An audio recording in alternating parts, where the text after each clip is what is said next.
Hello students, today we are going to start your lesson number 2nd and this lesson is related with main course book and its writer is Dr. S.W. Pennyquick.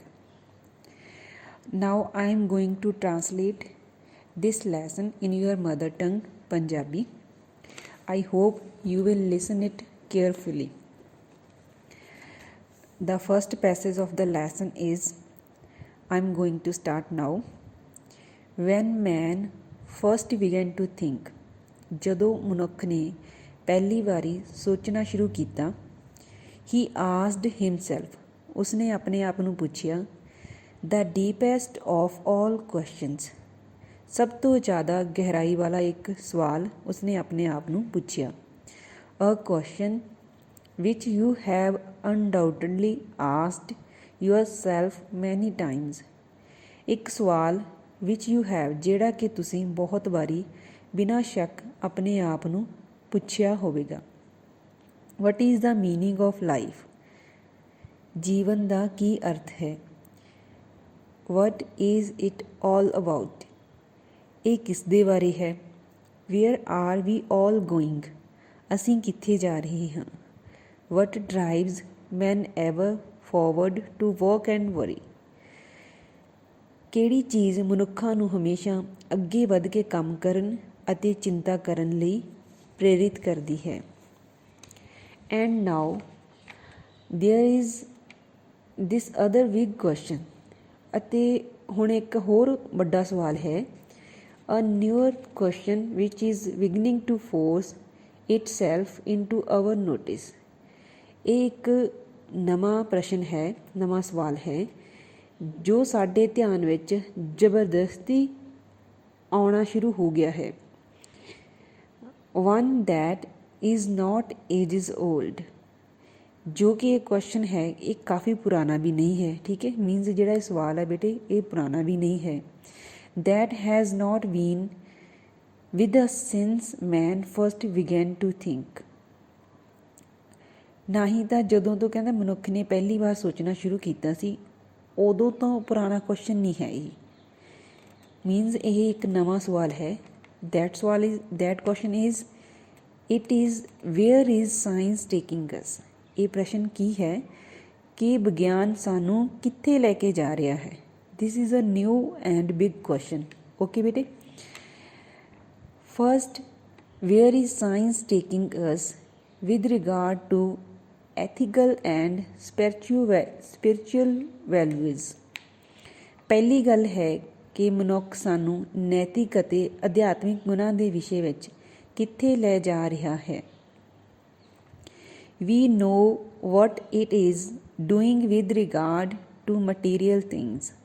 ਸਾਨੂੰ ਪਤਾ ਹੈ ਕਿ ਅਸੀਂ ਇਹਨਾਂ ਭੌਤਿਕ ਪਦਾਰਥਾਂ ਦੇ ਵਿਸ਼ੇ ਵਿੱਚ ਕੀ ਕਰ ਰਹੇ ਹਾਂ. For material things are its daily business. ਕਿਉਂਕਿ ਜਿਹੜੀਆਂ ਇਹ ਭੌਤਿਕ ਹੈਗੀਆਂ ਨੇ ਚੀਜ਼ਾਂ, ਠੀਕ ਹੈ, ਉਸ ਦੇ ਵਿੱਚ ਰੋਜ਼ ਵਿਗਿਆਨਿਕ ਕੀ ਕੰਮ ਕਰ ਰਿਹਾ ਹੈ. ਠੀਕ ਹੈ, what is it doing with regard to non-material things?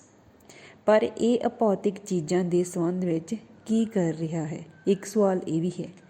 ਠੀਕ ਹੈ, if the answer were nothing at all, ਜੇ ਉਸ ਦਾ ਉੱਤਰ ਹੁੰਦਾ ਕਿ ਕੁਝ ਵੀ ਨਹੀਂ, that would be bad enough. ਇਹ ਕਾਫੀ ਬੁਰਾ ਲੱਗਦਾ ਵੀ ਕੁਝ ਵੀ ਨਹੀਂ ਕਰ ਰਿਹਾ ਹੈਗਾ. but the actual answer is less than nothing. ਪਰ ਅਸਲੀਅਤ ਵਿੱਚ ਇਸ ਦਾ ਆਨਸਰ ਕੀ ਹੈ ਕਿ ਕੁਝ ਵੀ ਨਹੀਂ ਤੋਂ ਵੀ ਘੱਟ ਕਰ ਰਿਹਾ ਹੈ. here science is actually doing less than nothing. ਇਸ ਖੇਤਰ ਦੇ ਵਿੱਚ ਅਸਲ ਵਿੱਚ ਵਿਗਿਆਨ ਆ ਜੋ ਕੁਝ ਵੀ ਨਹੀਂ ਤੋਂ ਘੱਟ ਕਰ ਰਿਹਾ ਹੈ. its material teachings have been so overemphasized that many people are floundering and wondering whether after all man is what a machine animated. Its material teachings have been so overemphasized. ਜਿਹੜੀਆਂ ਦੀਆਂ ਭੌਤਿਕ ਸਿੱਖਿਆਵਾਂ ਨੇ ਉਹ ਇੰਨੀਆਂ ਜ਼ਿਆਦਾ ਉਹਨਾਂ 'ਤੇ ਵਜ਼ਨ ਦਿੱਤਾ ਜਾ ਰਿਹਾ ਹੈ ਕਿ ਦੈਟ ਮੈਨੀ ਪੀਪਲ, ਬਹੁਤ ਸਾਰੇ ਲੋਕ ਆਰ ਫਲੰਡਰਿੰਗ ਮੀਨਸ ਭਟਕ ਚੁੱਕੇ ਹਨ, ਐਂਡ ਵੰਡਰਿੰਗ, ਕਿ ਉਹ ਇਸ ਹੈਰਾਨ ਹੋਏ ਸੋਚ ਰਹੇ ਹਨ, whether after all man is what a machine animated, ਕਿ ਜਿਹੜਾ ਸਾਰੇ ਇਨਸਾਨ ਨੇਗੇ ਆਖਿਰਕਾਰ ਦੇ ਵਿੱਚ ਉਹ ਇੱਕ ਮਸ਼ੀਨ ਦੇ ਦੁਆਰਾ ਸੰਚਾਲਿਤ ਕੀਤੀਆਂ ਗਈਆਂ ਸ਼ਕਤੀਆਂ ਦੇ ਵਿੱਚ ਆ ਗਏ ਹਨ, ਜੋ ਕਿ by forces over which he has no control, ਜਿਨ੍ਹਾਂ ਉੱਤੇ ਇਨਸਾਨ ਦਾ ਕੋਈ ਵੀ ਕਾਬੂ ਨਹੀਂ ਹੈ। Let's concentrate on material things, ਆਓ ਅਸੀਂ ਭੌਤਿਕ ਚੀਜ਼ਾਂ 'ਤੇ ਧਿਆਨ ਦੇਈਏ।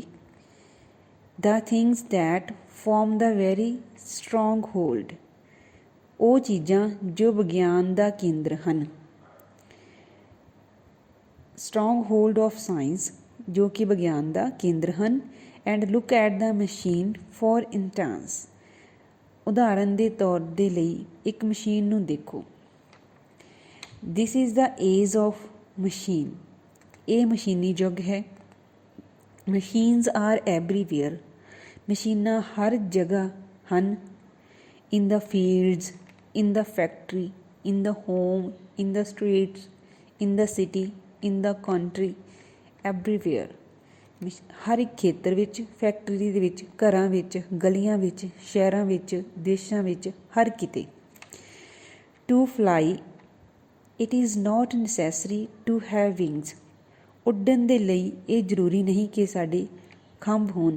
ਦੇਅਰ ਆਰ ਮਸ਼ੀਨਸ, ਉਸ ਲਈ ਮਸ਼ੀਨਾਂ ਹਨ, ਜਿਵੇਂ ਕਿ ਐਰੋਪਲੇਨ, ਠੀਕ ਹੈ।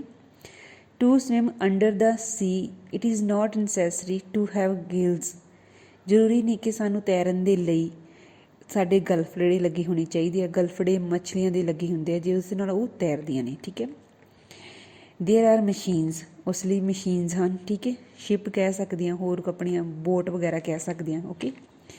And to kill our fellow man in overwhelming numbers, ਅਤੇ ਸਾਡੇ ਜਿਹੜੇ ਹੋਰ ਸਾਥੀ ਮਨੁੱਖੀ ਜੀਵ ਨੇਗੇ ਉਹਨਾਂ ਨੂੰ ਭਾਰੀ ਗਿਣਤੀ ਵਿੱਚ ਮਾਰਨ ਲਈ ਵੀ ਦੇਅਰ ਆਰ ਮਸ਼ੀਨਸ, ਮਸ਼ੀਨਾਂ ਹਨ। Petrol machines alone provide 10 times more power than all human beings in the world, ਜੋ ਕਹਿੰਦੇ ਆਪਣੇ ਇਕੱਲੀਆਂ ਪੈਟਰੋਲ ਦੀਆਂ ਮਸ਼ੀਨਾਂ ਹੀ ਦੁਨੀਆ ਭਰ ਦੇ ਸਾਰੇ ਮਨੁੱਖਾਂ ਦੀ ਅਪੇਖਿਆ 10 ਗੁਣਾ ਜ਼ਿਆਦਾ ਸ਼ਕਤੀ ਦਿੰਦੀਆਂ ਹਨ। ਮਨੁੱਖਾਂ ਦੀ ਜਗ੍ਹਾ 'ਤੇ ਉਹ ਸਾਨੂੰ 10 ਗੁਣਾ ਜ਼ਿਆਦਾ ਸ਼ਕਤੀ ਪੈਟਰੋਲ ਵਾਲੀਆਂ ਮਸ਼ੀਨਾਂ ਦਿੰਦੀਆਂ ਹਨ। In the busiest countries each individual has 600 human slaves in his machines, ਸਭ ਤੋਂ ਵਿਅਸਤ ਦੇਸ਼ਾਂ ਦੇ ਵਿੱਚ ਹਰੇਕ ਵਿਅਕਤੀ ਕੋਲ ਆਪਣੀਆਂ ਮਸ਼ੀਨਾਂ ਦੇ ਰੂਪ ਵਿੱਚ 600 ਗੁਲਾਮ ਹਨ। Now what are the consequence of this abnormal power, ਇਸ ਅਸਧਾਰਨ ਸ਼ਕਤੀ ਦੇ ਕੀ ਨਤੀਜੇ ਹਨ। ਬਿਫੋਰ ਦ ਵਾਰ, ਯੁੱਧ ਤੋਂ ਪਹਿਲਾਂ, ਇਟ ਲੁਕਡ ਐਜ਼ ਦੋ ਇਟ ਮਾਈਟ ਬੀ ਪੋਸੀਬਲ, ਅਜਿਹਾ ਲੱਗ ਰਿਹਾ ਸੀ ਕਿ ਮਨੋ ਇਤਿਹਾਸ ਵਿੱਚ ਪਹਿਲੀ ਵਾਰ ਅਸੀਂ ਵਿਸ਼ਵ ਦੀ ਉਮੜਦੀ ਹੋਈ ਜਨਸੰਖਿਆ ਨੂੰ, ਠੀਕ ਹੈ, for the first time in the history, ਪਹਿਲੀ ਵਾਰ ਇਤਿਹਾਸ ਵਿੱਚ, to provide food and clothing and shelter for the teeming calculation of the world, every man, woman and child, ਕਿ ਜੋ ਵਿਸ਼ਵ ਦੇ ਵਿੱਚ ਸਾਡੀ ਕਹਿੰਦੇ ਜਿਹੜੀ ਉਭਰਦੀ ਹੋਈ ਜਨਸੰਖਿਆ ਸੀ, ਠੀਕ ਹੈ, ਉਸ ਦੇ ਲਈ ਅਸੀਂ ਹੋਰ ਕੱਪੜਾ, ਖਾਣਾ, ਰਹਿਣ ਲਈ ਛੱਤ ਅਤੇ ਪਾਣੀ ਸ਼ਾਇਦ ਆਦਿ ਸੰਭਵ ਹੋ ਜਾਵੇਗਾ, ਪਰ ਹਰ ਆਦਮੀ ਅਤੇ ਔਰਤ ਅਤੇ ਬੱਚੇ ਦੇ ਲਈ this would have been one of the greatest triumph, ਵਿਗਿਆਨ ਦੀ ਇਹ ਸਭ ਤੋਂ ਵੱਡੀ ਜਿੱਤ ਹੋਣੀ ਸੀ। And yet many a time, specially during the war, we have seen the world crammed full of food and people hungry, ਅਤੇ ਫਿਰ ਵੀ ਅਸੀਂ ਕਈ ਵਾਰੀ ਵਿਸ਼ੇਸ਼ ਕਰ ਯੁੱਧ ਦੇ ਦੌਰਾਨ ਵਿਸ਼ਵ ਦੇ ਵਿੱਚ ਭੋਜਨ ਦੇ ਭਰੇ ਹੋਏ ਪੂਰੇ ਕ੍ਰੈਮਡ ਫੁੱਲ, ਠਸਾ ਠਸ ਭਰੇ ਹੋਏ ਭੰਡਾਰ ਦੇਖੇ ਹਨ, ਅਤੇ ਲੋਕਾਂ ਨੂੰ ਭੁੱਖੇ ਰਹਿੰਦੇ ਵੀ ਦੇਖਿਆ ਹੈ। for that's the way of science and the machine is। ਕਿਉਂਕਿ ਇਹੀ ਤਰੀਕਾ ਹੈ ਕਿ ਵਿਗਿਆਨ ਅਤੇ ਮਸ਼ੀਨੀ ਯੁੱਗ ਦਾ। ਸਾਇੰਸ ਪ੍ਰੋਡਿਊਸਿਸ ਦਾ ਗੁੱਡਸ, ਵਿਗਿਆਨ ਚੀਜ਼ਾਂ ਦਾ ਉਤਪਾਦਨ ਕਰਦਾ ਹੈ। ਇਟ ਮੇਕਸ ਦਾ ਗੁੱਡ, ਚੀਜ਼ਾਂ ਨੂੰ ਬਣਾਉਂਦਾ ਹੈ, ਪਰ ਨਤੀਜਿਆਂ 'ਤੇ ਉਸ ਦਾ ਕੋਈ ਕਾਬੂ ਨਹੀਂ ਹੈ। ਠੀਕ ਹੈ, ਹੁਣ ਆਪਾਂ ਇੱਥੇ ਸਮਝਾ ਰਹੇ ਹਾਂ ਕਿ ਉਸਨੇ ਬਹੁਤ ਸਾਰੀਆਂ ਬੇਟੀ ਚੀਜ਼ਾਂ ਬਣਾਈਆਂ ਪਰ ਉਸ 'ਤੇ ਕੋਈ ਕਾਬੂ ਨਹੀਂ ਹੈ। The machine gives us year by year more hours of leisure, but it fails to teach us how to use them। ਮਸ਼ੀਨੀ ਯੁੱਗ ਨੇ ਸਾਨੂੰ ਸਾਲ ਪ੍ਰਤੀ ਸਾਲ ਆਰਾਮ ਦੇ ਜ਼ਿਆਦਾ ਤੋਂ ਜ਼ਿਆਦਾ ਘੰਟੇ ਪ੍ਰਦਾਨ ਕੀਤੇ, ਪਰ ਸਾਨੂੰ ਇਸ ਆਰਾਮ ਦਾ ਪ੍ਰਯੋਗ ਕਰਨਾ ਨਹੀਂ ਸਿਖਾਇਆ। It gives us mechanical habits of mind and represses the spirit of adventure except along machine-made lines। ਇਹ ਸਾਡੇ ਦਿਮਾਗ ਨੂੰ ਇੱਕ ਮਸ਼ੀਨੀ ਜਿਹੀ ਆਦਤ ਪ੍ਰਦਾਨ ਕਰ ਦਿੰਦਾ ਹੈ ਅਤੇ ਸਾਹਸੀ ਭਾਵਨਾ ਨੂੰ ਦਬਾ ਦਿੰਦਾ ਹੈ। ਮਸ਼ੀਨੀ ਢੰਗ ਨਾਲ ਕੰਮ ਕਰਨ ਤੋਂ ਇਲਾਵਾ ਬਾਕੀ ਸਾਰੀਆਂ ਭਾਵਨਾਵਾਂ ਨੂੰ ਵੀ ਇਹ ਦਬਾ ਦਿੰਦਾ ਹੈ। We will need all our creative powers to think our way out of the social problems। ਸਾਨੂੰ ਆਪਣੀਆਂ ਜੋ ਰਚਨਾਤਮਕ ਸ਼ਕਤੀਆਂ ਹਨ ਦਾ ਪ੍ਰਯੋਗ ਕਰਦੇ ਹੋਏ ਸੋਚਣਾ ਹੋਵੇਗਾ ਕਿ ਅਸੀਂ ਉਹਨਾਂ ਸਮਾਜਿਕ ਸਮੱਸਿਆਵਾਂ ਤੋਂ ਕਿਸ ਤਰ੍ਹਾਂ ਬਾਹਰ ਨਿਕਲ ਸਕਦੇ ਹਾਂ ਜੋ ਵਿਗਿਆਨ ਨੇ ਸਾਡੇ ਲਈ ਪੈਦਾ ਕਰ ਦਿੱਤੀਆਂ ਹਨ। ਇਟ ਇਜ਼ ਸਾਇੰਸ, ਇਹ ਵਿਗਿਆਨ ਹੈ, that has given us the unexpected redistribution of the age groups, ਜਿਸ ਨੇ ਸਾਨੂੰ ਉਮਰਾਂ ਵਰਗਾਂ ਦੇ ਅਨਪੇਖਿਤ ਰੂਪ ਨਾਲ ਦੁਬਾਰਾ ਵਰਗੀਕਰਨ ਪ੍ਰਦਾਨ ਕਰ ਦਿੱਤਾ ਹੈ। ਆਲਮੋਸਟ ਐਵਰੀ ਈਅਰ, ਲਗਭਗ ਹਰ ਸਾਲ ਕੋਈ ਨਾ ਕੋਈ some modern drug adds a little more to the average span of life until the upper group is overcrowded। ਲਗਭਗ ਕਹਿੰਦੇ ਹਰ ਸਾਲ ਕੋਈ ਨਾ ਕੋਈ ਆਧੁਨਿਕ ਦਵਾਈ ਦੀ ਔਸਤ ਅਵਧੀ ਥੋੜ੍ਹਾ ਹੋਰ ਵਧਾ ਦਿੰਦੀ ਸੀ, ਜਿਸ ਕਾਰਨ ਉੱਪਰੀ ਉਮਰ ਵਰਗ ਦੀ ਸੰਖਿਆ ਹੋਰ ਵੀ ਜ਼ਿਆਦਾ ਹੋ ਜਾਂਦੀ ਹੈ। In the United States for instance, ਉਦਾਹਰਨ ਦੇ ਲਈ ਯੂਨਾਈਟਿਡ ਸਟੇਟਸ ਦੇ ਵਿੱਚ there are already 9 million people over the age of 60। ਸੰਯੁਕਤ ਰਾਜ ਅਮਰੀਕਾ ਦੇ ਵਿੱਚ 60 ਸਾਲ ਤੋਂ ਜ਼ਿਆਦਾ ਉਮਰ ਵਾਲੇ ਲੋਕ ਪਹਿਲਾਂ ਹੀ 90 ਲੱਖ ਹਨ।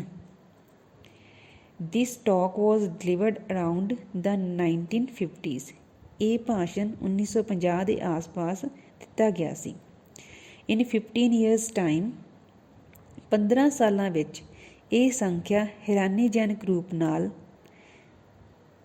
ਦਿਸ number will reach the astonishing figure of 45 million। ਹੈਰਾਨੀਜਨਕ ਰੂਪ ਨਾਲ 4.5 ਕਰੋੜ ਦੀ ਸੰਖਿਆ ਤੱਕ ਪਹੁੰਚ ਜਾਵੇਗੀ। Who is to keep them? ਉਹਨਾਂ ਦਾ ਪਾਲਣਾ ਪੋਸ਼ਣਾ ਕੌਣ ਕਰੇਗਾ? It will need some readjustment। ਇਸ ਦੇ ਲਈ ਕੁਝ ਨਵੇਂ ਪ੍ਰਬੰਧ ਕਰਨ ਦੀ ਜ਼ਰੂਰਤ ਪਵੇਗੀ। And so science goes on raising its problems. ਇਸ ਤਰ੍ਹਾਂ ਵਿਗਿਆਨ ਆਪਣੀਆਂ ਸਮੱਸਿਆਵਾਂ ਪੈਦਾ ਕਰ ਜਾਂਦਾ ਹੈ। Compared with our fundamental question what is life, ਸਾਡੇ ਮੌਲਿਕ ਪ੍ਰਸ਼ਨ ਦੇ ਮੁਕਾਬਲੇ ਵਿੱਚ ਜ਼ਿੰਦਗੀ ਕੀ ਹੈ। These problems may seem to be of less importance. ਇਹ ਸਮੱਸਿਆਵਾਂ ਸ਼ਾਇਦ ਥੋੜ੍ਹੀਆਂ ਘੱਟ ਮਹੱਤਵਪੂਰਨ ਲੱਗਣ, ਪਰੰਤੂ but they are note really ਸੋ, ਪਰੰਤੂ ਉਹ ਅਸਲ ਵਿੱਚ ਅਜਿਹੀ ਨਹੀਂ ਹੈ। But they are note really so, okay, but ਉਹ ਅਸਲ ਵਿੱਚ ਅਜਿਹਾ ਨਹੀਂ ਹੈ। What is happening is that science is creating problems faster than they can be solved। ਜੋ ਗੱਲ ਹੋ ਰਹੀ ਹੈ ਉਹ ਇਹ ਹੈ ਕਿ ਵਿਗਿਆਨ ਸਮੱਸਿਆਵਾਂ ਜਿੰਨੀ ਤੇਜ਼ੀ ਨਾਲ ਪੈਦਾ ਕਰ ਰਿਹਾ ਹੈ ਉਨੀ ਤੇਜ਼ੀ ਨਾਲ ਉਹਨਾਂ ਨੂੰ ਸੁਲਝਾਇਆ ਨਹੀਂ ਜਾ ਸਕਦਾ। Man is struggling in a sort of vicious circle, always striving to catch up and never getting nearer। ਮਨੁੱਖ ਇੱਕ ਤਰ੍ਹਾਂ ਦੇ ਦੁਸ਼ਚੱਕਰ ਵਿੱਚ ਸੰਘਰਸ਼ ਕਰ ਰਿਹਾ ਹੈ, ਹਮੇਸ਼ਾ ਆਪਣੀਆਂ ਸਮੱਸਿਆਵਾਂ ਨਾਲ ਨਿਪਟਣ ਦਾ ਸੰਘਰਸ਼ ਕਰਦਾ ਰਹਿੰਦਾ ਹੈ ਅਤੇ ਕਦੀ ਵੀ ਉਹਨਾਂ ਦੇ ਬਰਾਬਰ ਅੱਗੇ ਵੱਧ ਨਹੀਂ ਪਾਉਂਦਾ ਹੈ।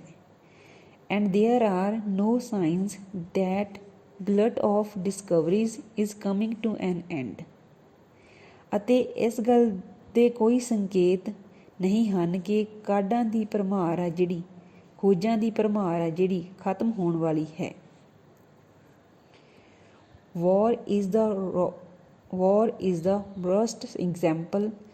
Science has pushed it so far forward that ethics and morals are floundering hopelessly behind।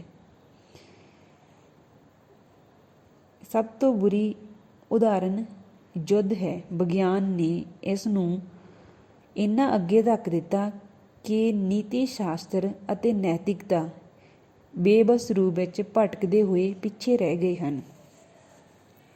It makes one sometimes ask। ਇਸ ਕਾਰਨ ਕਦੀ ਕਦਾਈ ਵਿਅਕਤੀ ਪੁੱਛਣ ਲੱਗਦਾ ਹੈ what its science really after। ਕੀ ਵਿਗਿਆਨ ਅਸਲ ਵਿੱਚ ਕੀ ਕਰਨਾ ਚਾਹੁੰਦਾ ਹੈ। what are its aims। ਕੀ ਹਨ ਇਸ ਦੇ ਉਦੇਸ਼। what is its goal। ਉਸ ਦਾ ਅੰਤਿਮ ਟੀਚਾ ਕੀ ਹੈ। its aims seem to be obvious। ਇਸ ਦੇ ਟੀਚੇ ਸਪਸ਼ਟ ਜਾਪਦੇ ਹਨ। they are material of course। ਇਹ ਨਿਰਸੰਦੇਹ ਹੀ ਭੌਤਿਕ ਹਨ। one aim is the complete understanding। ਇੱਕ ਟੀਚਾ ਪੂਰੀ ਸਮਝ ਅਸਲ ਵਿੱਚ ਜਿੱਤ indeed the conquest of man's environment। ਅਸਲ ਵਿੱਚ ਜਿੱਤ ਇਨਸਾਨ ਦੀ ਉਸਦੇ ਵਾਤਾਵਰਨ 'ਤੇ ਜਿੱਤ the conquest of everything material। ਹਰੇਕ ਭੌਤਿਕ ਚੀਜ਼ਾਂ 'ਤੇ ਜਿੱਤ big or small bringing all powers within man's reach। ਵੱਡੀ ਹੋਵੇ ਜਾਂ ਛੋਟੀ ਸਾਰੀਆਂ ਸ਼ਕਤੀਆਂ ਮਨੁੱਖ ਦੀ ਪਹੁੰਚ ਦੇ ਅੰਦਰ ਲੈ ਕੇ ਆਉਣੀ। The other aim is the understanding of all the mysterious that lie within the human body। The material, mysterious, the innumerable chemical and physical actions that make the body work। ਦੂਸਰਾ ਟੀਚਾ ਹੈ ਉਹਨਾਂ ਸਾਰੇ ਰਹੱਸਾਂ ਨੂੰ ਸਮਝਣਾ ਜੋ ਮਨੁੱਖ ਦੇ ਸਰੀਰ ਦੇ ਅੰਦਰ ਲੁਕੇ ਹਨ। ਭੌਤਿਕ ਰਹੱਸ ਉਹ ਅਣਗਿਣਤ ਰਸਾਇਣਿਕ ਸਰੀਰਕ ਕਿਰਿਆਵਾਂ ਜੋ ਸਰੀਰ ਨੂੰ ਚਲਾਉਣ ਵਿੱਚ ਮਦਦ ਕਰਦੀਆਂ ਹਨ। If these are the apparent aims of science। ਵਿਗਿਆਨ ਦੇ ਜੇ ਇਹੀ ਸਪਸ਼ਟ ਉਦੇਸ਼ ਹਨ ਤਾਂ ਨਿਰਸੰਦੇਹ ਹੀ surely they cannot represent the ultimate goal। ਇਹ ਆਖਰੀ ਉਦੇਸ਼ ਨਹੀਂ ਹੋ ਸਕਦੇ। The ultimate goal ਅੰਤਿਮ ਉਦੇਸ਼ if there is such a thing ਜੇਕਰ ਅਜਿਹੀ ਕੋਈ ਚੀਜ਼ ਹੁੰਦੇ ਹਨ must be the understanding of everything that makes life worthwhile। ਤਾਂ ਜੋ ਇਹ ਲਾਈਫ ਸੀ ਜੀਵਨ ਸੀ ਆਪਣਾ ਠੀਕ ਹੈ। ਜੇਕਰ ਅਜਿਹੀ ਕੋਈ ਚੀਜ਼ ਹੁੰਦੇ ਤਾਂ ਇਹ ਜ਼ਰੂਰ ਹੀ ਉਹਨਾਂ ਦੀ ਗੱਲ ਸਮਝ ਹੋਣੀ ਚਾਹੀਦੀ ਸੀ ਜੋ ਜੀਵਨ ਨੂੰ ਸਾਰਥਕ ਬਣਾਉਂਦੀਆਂ ਹਨ। The enrichment of all that life means। ਉਹਨਾਂ ਚੀਜ਼ਾਂ ਦੀ ਸਮਰਿੱਧੀ ਜਿਨ੍ਹਾਂ ਦਾ ਅਰਥ ਜਿਉਣਾ ਹੁੰਦਾ ਹੈ। That goes beyond material things। For man needs more than food and shelter and clothing and the understanding of what goes on within his stomach। ਇਹ ਗੱਲ ਭੌਤਿਕ ਰੂਪ ਤੋਂ ਚੀਜ਼ਾਂ ਤੋਂ ਦੂਰ ਹੀ ਦੀ ਗੱਲ ਹੈ ਕਿਉਂਕਿ ਮਨੁੱਖ ਨੂੰ ਰੋਟੀ ਕੱਪੜਾ ਅਤੇ ਮਕਾਨ ਤੋਂ ਕੁਝ ਜ਼ਿਆਦਾ ਦੀ ਜ਼ਰੂਰਤ ਹੁੰਦੀ ਹੈ ਅਤੇ ਅਸੀਂ ਐਸੀ ਗੱਲ ਦੀ ਸਮਝ ਤੋਂ ਕੁਝ ਜ਼ਿਆਦਾ ਕਿ ਉਸ ਦੇ ਢਿੱਡ ਵਿੱਚ ਕੀ ਗਤੀਵਿਧੀਆਂ ਚੱਲ ਰਹੀਆਂ ਹਨ। What is really needed in the world today?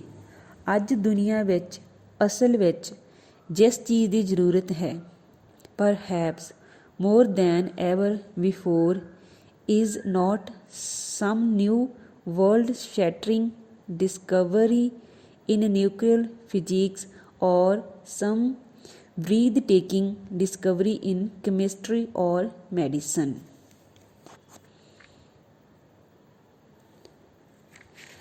ਹਾਂਜੀ,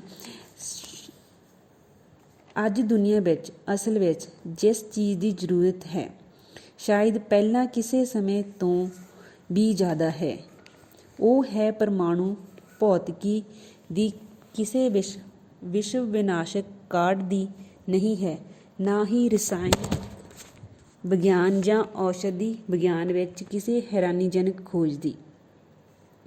The advance for which the world is waiting, ਉਹ ਉੱਨਤੀ ਜਿਸ ਦਾ ਸੰਸਾਰ ਇੰਤਜ਼ਾਰ ਕਰ ਰਿਹਾ ਹੈ। Beyond any doubt, ਨਿਰਸੰਦੇਹ he, is a small advance, ਇਹ ਇੱਕ ਛੋਟੀ ਜਿਹੀ ਉੱਨਤੀ ਹੋ ਸਕਦੀ ਹੈ। A slight advance, ਠੀਕ ਹੈ, ਜਾਂ ਥੋੜ੍ਹੀ ਜਿਹੀ ਹੋ ਸਕਦੀ ਹੈ। In charity, in understanding and forbearance, tolerance, justice and mercy, ਕਿਹਦੇ ਵਿੱਚ ਹੋ ਸਕਦੀ ਹੈ? ਜਿਵੇਂ ਥੋੜ੍ਹੀ ਜਿਹੀ ਉੱਨਤੀ ਦਾਨਸ਼ੀਲਤਾ ਦੇ ਵਿੱਚ, ਸਮਝ ਵਿੱਚ, ਧੀਰਜ ਵਿੱਚ, ਸਹਿਨਸ਼ੀਲਤਾ ਵਿੱਚ, ਨਿਆਂ ਅਤੇ ਦਇਆ ਭਾਵਨਾ ਵਿੱਚ ਉੱਨਤੀ।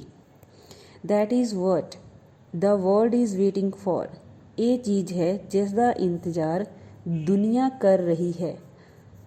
And waiting rather consciously, ਅਤੇ ਉਹ ਬਹੁਤ ਉਤਸੁਕਤਾ ਨਾਲ ਕਰ ਰਹੀ ਹੈ। By charity and tolerance and forbearance and understanding of one another are non-material matters, ਪਰੰਤੂ ਦਾਨਸ਼ੀਲਤਾ ਅਤੇ ਸਹਿਨਸ਼ੀਲਤਾ ਅਤੇ ਹੌਸਲਾ ਅਤੇ ਇੱਕ ਦੂਸਰੇ ਦੀ ਸਮਝ ਰੱਖਣਾ ਅਭੌਤਿਕ ਚੀਜ਼ਾਂ ਹਨ। and in non-material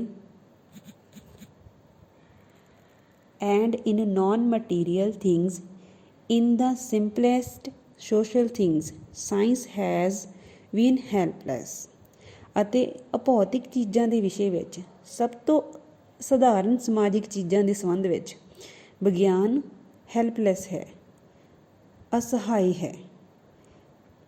It cannot even help us to distinguish good from evil, ਇਹ ਤਾਂ ਬੁਰਾਈ ਅਤੇ ਚੰਗਿਆਈਆਂ ਵਿੱਚ ਅੰਤਰ ਕਰਨ ਵਿੱਚ ਵੀ ਸਾਡੀ ਮਦਦ ਨਹੀਂ ਕਰ ਸਕਦਾ। Maybe this will not always be so, ਸ਼ਾਇਦ ਹਮੇਸ਼ਾ ਇਸ ਤਰ੍ਹਾਂ ਨਹੀਂ ਰਹੇਗਾ। Who knows, ਕੌਣ ਜਾਣਦਾ ਹੈ। It is quite probable that some day science will effect an improvement in the human brain itself, ਅਜਿਹੀ ਬਹੁਤ ਸੰਭਾਵਨਾ ਹੈ ਕਿ ਵਿਗਿਆਨ ਕਿਸੇ ਦਿਨ ਇਨਸਾਨੀ ਦਿਮਾਗ ਵਿੱਚ ਸੁਧਾਰ ਲੈ ਆਵੇ। Not a structural improvement, for in structure the human brain is the greatest miracle of all, ਦਿਮਾਗ ਦੀ ਬਨਾਵਟੀ ਵਿੱਚ ਨਹੀਂ, ਕਿਉਂਕਿ ਆਕਾਰ ਦੀ ਦ੍ਰਿਸ਼ਟੀ ਨਾਲ ਇਨਸਾਨੀ ਦਿਮਾਗ ਇੱਕ ਸਭ ਤੋਂ ਵੱਡਾ ਅਜੂਬਾ ਹੈ। Its understanding will come last, ਇਸ ਨੂੰ ਸਮਝਣ ਪਾਣਾ ਸਭ ਤੋਂ ਅੰਤਿਮ ਗੱਲ ਹੋਵੇਗੀ। But there might will be a functional improvement, ਪਰ ਇਸ ਵਿੱਚ ਕਿਸੇ ਨਾ ਕਿਸੇ ਕਿਰਿਆਤਮਕ ਸੁਧਾਰ ਲਿਆ ਜਾ ਸਕਦਾ ਹੈ। That is the far from fantastic, ਵਿਗਿਆਨ ਵਿੱਚ ਹੋਣ ਵਾਲੀ ਤਰੱਕੀ that is the far from fantastic, ਪਰ ਇਹ ਗੱਲ ਸਾਨੂੰ ਥੋੜ੍ਹੀ ਜਿਹੀ ਅਜੀਬ ਲੱਗਦੀ ਹੈ। The advance in science might one day will increase the capacity and reasoning power of human brain, ਵਿਗਿਆਨ ਵਿੱਚ ਹੋਣ ਵਾਲੀ ਤਰੱਕੀਆਂ ਸ਼ਾਇਦ ਇੱਕ ਦਿਨ ਮਨੁੱਖੀ ਦਿਮਾਗ ਦੀ ਸਮਰੱਥਾ ਅਤੇ ਇਸ ਦੀ ਤਰਕ ਸ਼ਕਤੀ ਨੂੰ ਵੀ ਵਧਾ ਦੇਵੇ। I should say there is little doubt that there is little doubt that man will one day improve on the natural man, raise his intellectual status, and give himself greater power of reasoning and understanding. ਮੈਂ ਤਾਂ ਕਹਾਂਗਾ ਕਿ ਇਸ ਗੱਲ ਵਿੱਚ ਲਗਭਗ ਕੋਈ ਸ਼ੱਕ ਨਹੀਂ ਹੈ ਕਿ ਮਨੁੱਖ ਆਪਣੇ ਸੁਭਾਵਿਕ ਰੂਪ ਤੋਂ ਬਿਹਤਰ ਬਣ ਜਾਵੇਗਾ, ਆਪਣੇ ਬੌਧਿਕ ਪੱਧਰ ਨੂੰ ਉੱਪਰ ਚੁੱਕ ਲਵੇਗਾ ਅਤੇ ਖੁਦ ਨੂੰ ਤਰਕ ਕਰਨ ਅਤੇ ਸਮਝਣ ਦੀ ਬਿਹਤਰ ਸ਼ਕਤੀ ਪ੍ਰਦਾਨ ਕਰ ਦੇਵੇਗਾ। He might have sufficient reason and understanding to abolish war. ਉਸ ਦੇ ਕੋਲ ਸ਼ਾਇਦ ਇੰਨਾ ਤਰਕ ਅਤੇ ਇੰਨੀ ਬੁੱਧੀ ਆ ਜਾਵੇ ਕਿ ਉਹ ਯੁੱਧ ਨੂੰ ਖਤਮ ਕਰ ਦੇਵੇ। Whether that will be so, ਕੀ ਇਹ ਇਸ ਤਰ੍ਹਾਂ ਹੋਵੇਗਾ ਕਿ ਉਸ ਨੂੰ whether and when he will be have a better understanding of his fellow men, ਕਿ ਉਸ ਨੂੰ ਆਪਣੇ ਸਾਥੀ ਜੀਵਾਂ ਬਾਰੇ ਬਿਹਤਰ ਸਮਝ ਪ੍ਰਾਪਤ ਹੋ ਜਾਵੇਗੀ। That remains to be seen. ਕਦ ਹੋਵੇਗੀ ਇਹ ਗੱਲਾਂ ਹਾਲੇ ਦੇਖਣਾ ਬਾਕੀ ਹੈ। It brings us back to the question. ਇਹ ਸਾਰੀਆਂ ਗੱਲਾਂ ਸਾਨੂੰ ਦੁਬਾਰਾ ਉਸੇ ਪ੍ਰਸ਼ਨ 'ਤੇ ਵਾਪਸ ਲੈ ਆਉਂਦੀਆਂ ਹਨ। Where is science taking us? ਵਿਗਿਆਨ ਸਾਨੂੰ ਕਿੱਥੇ ਲੈ ਕੇ ਜਾ ਰਿਹਾ ਹੈ? Despite the present vicissitude, we are going somewhere. ਵਾਤਾਵਰਨ ਦੇ ਉਤਰਾਅ ਚੜ੍ਹਾਅ ਦੇ ਬਾਵਜੂਦ ਅਸੀਂ ਕਿਸੇ ਨਾ ਕਿਸੇ ਵੱਲ ਅੱਗੇ ਵਧੇ ਜਾ ਰਹੇ ਹਾਂ। There are troublesome times ahead, but those who fear for the future. ਆਉਣ ਵਾਲਾ ਸਮਾਂ ਮੁਸ਼ਕਲਾਂ ਨਾਲ ਭਰਿਆ ਹੋਵੇਗਾ, ਪਰ ਜੋ ਲੋਕ ਭਵਿੱਖ ਦੇ ਵਿਸ਼ੇ ਵਿੱਚ ਡਰਦੇ ਹਨ are craven in the spirit. ਉਹ ਆਤਮਾ ਤੋਂ ਡਰਪੋਕ ਹਨ। For life is becoming more and more interesting. ਕਿਉਂਕਿ ਜੀਵਨ ਜ਼ਿਆਦਾ ਤੋਂ ਜ਼ਿਆਦਾ ਰੌਚਕ ਅਤੇ ਜਟਿਲ ਤੇ ਰੋਮਾਂਚਕ ਹੁੰਦਾ ਜਾ ਰਿਹਾ ਹੈ। I wish I had another 100 years. ਕਾਸ਼ ਮੇਰੇ ਕੋਲ 100 ਸਾਲ ਹੋਰ ਹੁੰਦੇ। ਆਖੀਰ ਦੇ ਵਿੱਚ ਬੇਟੇ ਰਾਈਟਰ ਨੇ ਇਸ ਦੇ ਨਾਲ ਹੀ ਉਹ ਅੰਤ ਕਰ ਦਿੱਤਾ। ਕਾਸ਼ ਮੇਰੇ ਕੋਲ ਕਹਿੰਦਾ ਹੋਰ ਸਾਲ ਹੁੰਦੇ ਤਾਂ ਕਿ ਮੈਂ ਸਾਇੰਸ ਨੂੰ ਇਸ ਚੀਜ਼ ਵੱਲ ਦੇਖ ਸਕਦਾ ਕਿ ਉਹਨੇ ਇਕੱਲੀਆਂ ਮਸ਼ੀਨਾਂ ਹੀ ਨਹੀਂ ਬਣਾਉਣ ਵਿੱਚ ਸਾਡੀ ਹੈਲਪ ਕੀਤੀ ਹੈਗੀ, ਸਾਡੇ ਸਮੇਂ ਨੂੰ ਬਚਾਉਣ ਵਿੱਚ ਨਹੀਂ ਸਾਡੀ ਹੈਲਪ ਕੀਤੀ ਇਕੱਲੀ, ਕਿ ਉਸ ਨੇ ਜੋ ਸਾਡਾ ਸਮਾਂ ਬਚਿਆ ਹੈ ਉਸ ਨੂੰ ਸਹੀ ਤਰੀਕੇ ਨਾਲ ਵੀ ਸਾਨੂੰ ਯੂਜ਼ ਕਰਨਾ ਸਿਖਾ ਦਿੱਤਾ ਹੁੰਦਾ। ਮੀਨਜ਼ ਸਾਡੀਆਂ ਫੀਲਿੰਗ ਨੂੰ ਵੀ, ਜੋ ਸਾਡੀਆਂ ਫੀਲਿੰਗ ਖਤਮ ਹੋ ਗਈਆਂ ਇੱਕ ਦੂਸਰੇ ਦੇ ਪ੍ਰਤੀ, ਉਹਨਾਂ ਨੂੰ ਵੀ ਅੱਛਾ ਬਣਨਾ ਸਿਖਾ ਦਿੱਤਾ ਹੁੰਦਾ। Now our lesson is ended. In the next video we will start your next lesson. Thank you, beti.